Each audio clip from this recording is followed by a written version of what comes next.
Welcome to today's Explainer. We're jumping right into a massive, frankly fascinating scientific question in the world of artificial intelligence today. It's a question that honestly challenges our entire definition of what intelligence, growth, and discovery even mean. As we go through these concepts, we're going to look really closely at the exact, verbatim language researchers are using to describe the bleeding edge of machine learning. Because, as you'll see, the precision of these definitions absolutely changes everything. Okay, let's dive into this and start with the core question posed directly by the research. Verbatim, it asks, can AI truly learn from itself? I know, it sounds a bit like science fiction, right? But it's actually one of the most heavily researched concepts in AI today. So we really need to unpack what it means for a system to teach itself and figure out whether that actually constitutes genuine learning. Here is our quick syllabus for today. First up, the basics of AI teaching itself. 2, we'll contrast repetition with actual discovery. 3, we'll look at the structural danger of closed loops. 4, we'll explore answering versus discovering. And finally, number 5, we're going to examine the absolute highest form of discovery, discovering new structures. Right, so let's get into Section 1, the basics of AI teaching itself, which relies on a really specific, highly alluring concept. That concept is called self-distillation. Now, the basic idea is actually surprisingly simple. An AI model generates answers, it evaluates those exact same answers, and then it turns around and uses its own outputs to improve itself. Essentially, the student and the teacher gradually become the exact same system. You can totally see why this has attracted enormous attention, right? I mean, if a model can already solve complex problems, why depend on us humans forever?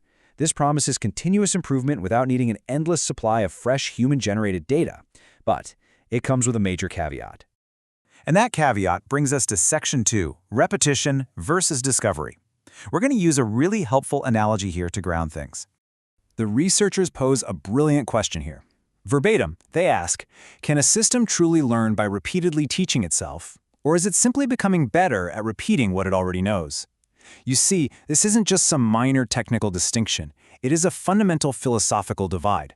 Repeating and discovering are not the same thing. And to understand why, the researchers give us a perfect mental model. And this brilliantly illustrates the limitation. Think of it like reading your own notebook every single day. What happens? Well, step 1, you become super familiar with it. Step 2, you might organize the notes a bit more clearly. Step 3, you can explain those concepts way more fluently. But here's the catch. Unless something genuinely new enters your system, your understanding literally cannot grow forever. Eventually, you're just endlessly reorganizing existing knowledge. You're not discovering anything new. Which brings us to a sentence that really anchors this entire explainer. Improvement is not always the same as learning. It's a subtle distinction, sure, but absolutely critical. If a system is just reading its own notebook over and over again, yes, it's improving, but is it actually learning? Let's look at what improvement actually looks like in this context. Sometimes it just means becoming way more efficient. Sometimes it means becoming more consistent, or maybe just reducing noise in the data. Make no mistake, those are incredibly valuable achievements in engineering. We absolutely want efficient, consistent AI, but it falls fundamentally short of the bar we set for genuine learning.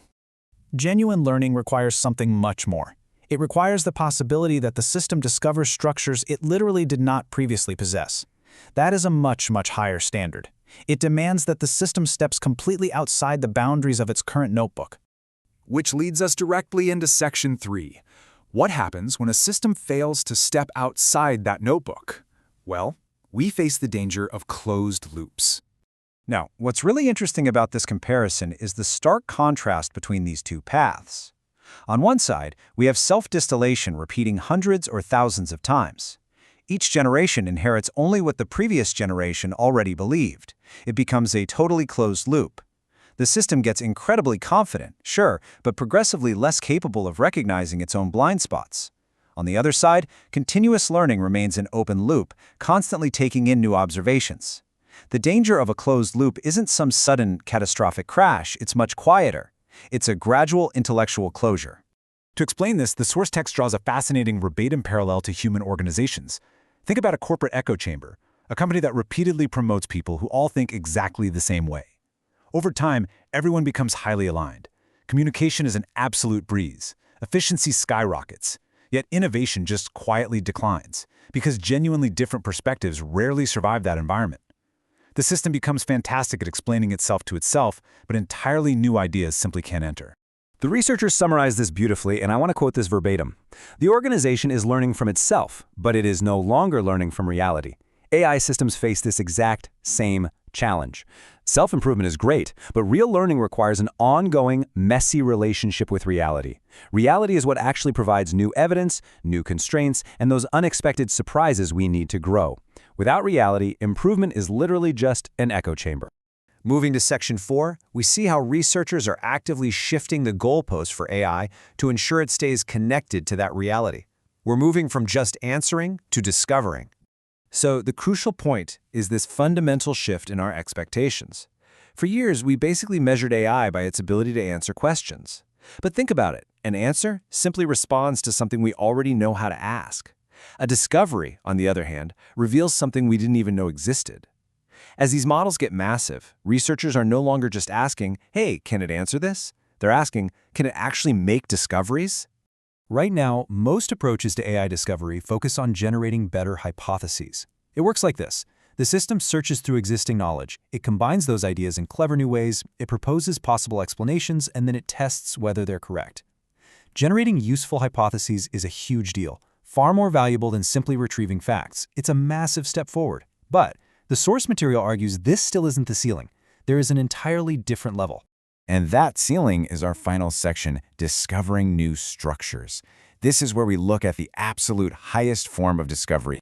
To really grasp this, we have to look back at the history of science. The greatest breakthroughs ever made were rarely just new hypotheses. Newton didn't just find a new rule for a falling apple. He showed that the exact same underlying principle explained the apple and the moon's motion.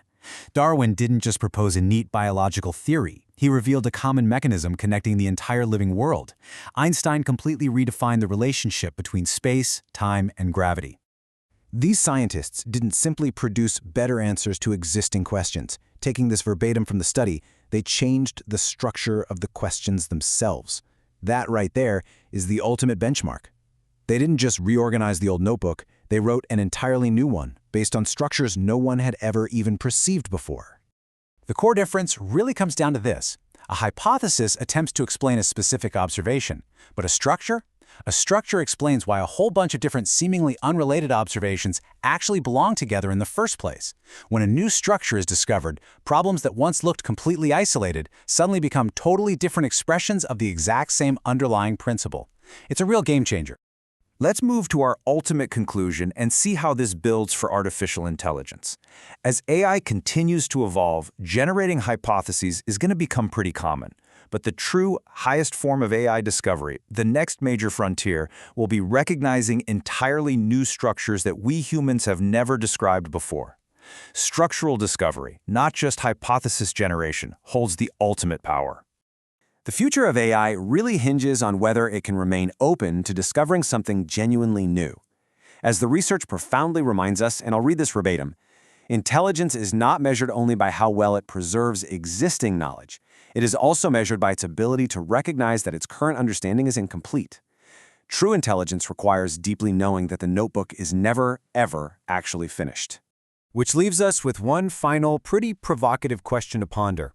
As we build these systems that tirelessly self-distill and rewrite their own code, if AI continues improving itself, what exactly is it preserving along the way? Is it preserving an open connection to the reality of the universe? Or is it just the echo of its own voice? Thank you so much for joining me for this explainer, and I hope this leaves you with an entirely new structure for thinking about the future of intelligence.